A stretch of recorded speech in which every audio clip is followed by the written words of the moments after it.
Hello, God bless from Up Ministries. It's me, Dick Jr. I'm coming to you today to read you 1 Kings chapter 19. Okay, it's not very long. Didn't take any references. Just like 3 columns and just a little bit more. My hands hurting a little bit. I prayed and I asked God to help me to speak with you today. And I suggest, though, anytime you place yourself in God's Word, that you ask Him for knowledge, wisdom, and understanding. And the reason I say that is because there's a prayer by Paul very similar to that at Ephesians chapter 1, verses 16 and 17. But I also suggest you take other things to God in prayer. Anything, really. Wants, needs, fears, whatever, work, stuff, things, money, whatever. But don't just take the bad stuff. Take some good stuff to Him, too. Thank Him for the good things. Thanks for the food. Thanks for the great night's sleep. Thanks for getting me up on time because the alarm clock didn't go off. I don't know. But thank Him for the good stuff. And, I can't make any promises on those prayers, but I can tell you this. God is a prayer answering God. How do I know? Because I've seen it with my very own eyes and my very own life. Okay? And I've also seen other people's prayers answered. So, that was my wife texting me right there. I had to look up and see what she had to say. She's about halfway done. She'll be home soon. But I've seen prayers in other people's lives answered. Anyway, just try it out and see how it works. Why do I say, here's the thing. If you don't take it to Him and ask Him in prayer, you're not going to receive it. Do I receive everything I ask for? No. Do I know what I'm going to receive or when? No. But I'm telling you that I do. So take things to God in prayer. Don't give up. Just ask.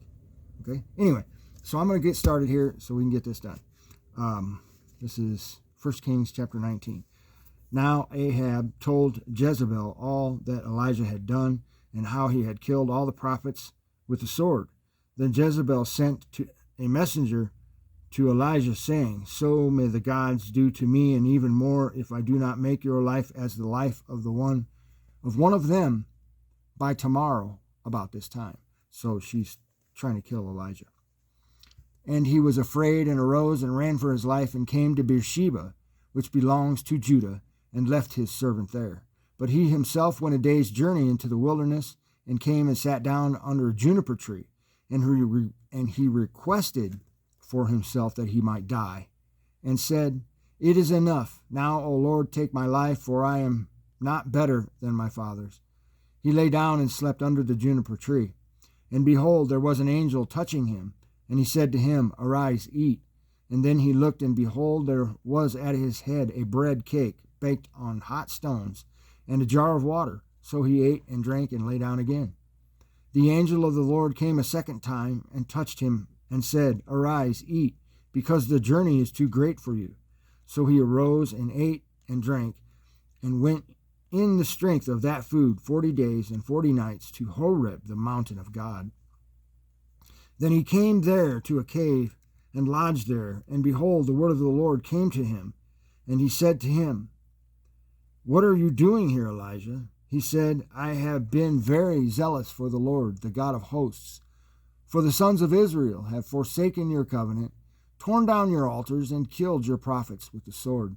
And I alone am left, and they seek my life to take it away." So he said, "Go forth and stand on the mountain before the Lord." And behold, the Lord was passing by, and a great and strong wind was rending the mountains and breaking in pieces the rocks before the Lord. But the Lord was not in the wind. And after the wind an earthquake, but the Lord was not in the earthquake. And after the earthquake a fire, but the Lord was not in the fire. And after the fire a sound of a gentle blowing. When Elijah heard it, he wrapped his face in his mantle and went out and stood in the entrance of the cave. And behold, a voice came to him and said, "What are you doing here, Elijah?" And then he said, "I have been very zealous for the Lord, the God of hosts.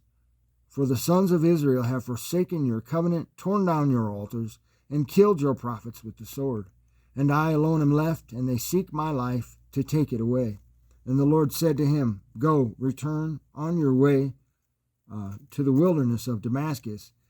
And when you have arrived, you shall anoint Hazael, king of Aram, and Jehu, the son of Nimshi. You shall anoint king over Israel. And Elisha, the son of Shaphat, of Abel Meholah you shall anoint as prophet in your place. It shall come about that one who escapes from the sword of Hazael, Jehu shall put to death, and the one who escapes from the sword of Jehu, Elisha shall put to death. Yet I will leave 7,000 in Israel, in all the knees that have not bowed to Baal, and every mouth that has not kissed him. So these were the faithful Jews, or at least the ones who didn't worship other gods.